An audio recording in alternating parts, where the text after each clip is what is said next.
Лица со попреченост од цела Македонија пред великденските празници добиле решение од центрите за социјална работа за намален број часови за лични асистенти, од максимум 80 часа месечно, особено во Источна Македонија, без промена на здравствената состојба на корисниците, часовите се намалени на 20 до 30, велат од коалицијата Менуваме. Според координаторот на коалицијата, тоа е направено од Министерството за социјална политика, демографија и млади, без официјална одлука, со што е прекршена Конвенцијата за правата на лицата со хендикеп. Тој побара поништување на решенијата.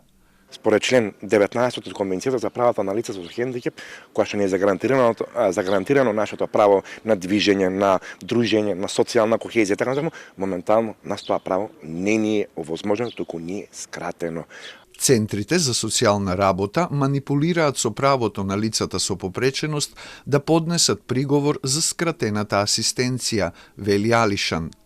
Датата кога го подига решението не се внесува од страна на Центарот за социјални работи и нема право и нема евиденција кога би го поднело приговорот да едноставно да одлучи министерството дали е навремено, невремено и така натаму.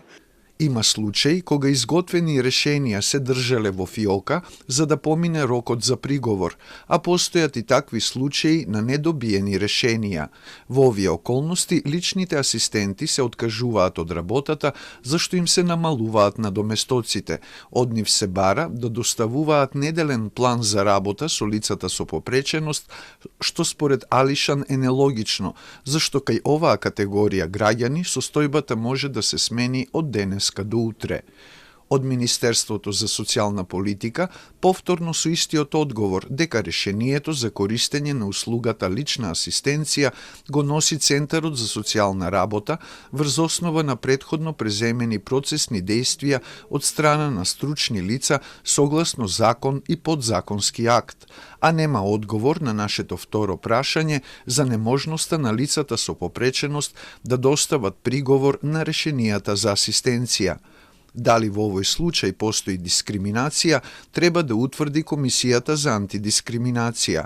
Оттаму испратиле допис до ресорот, но велат и покрај истекот на рокот од 15 дена не добиле одговор од Министерството, па денеска ќе им достават ургенција за да одговорат.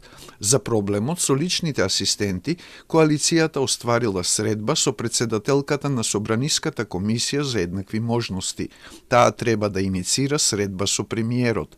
На неа ќе се бара личната асистенција да стане загарантирано право и да се олесни постапката, дополни Алишан.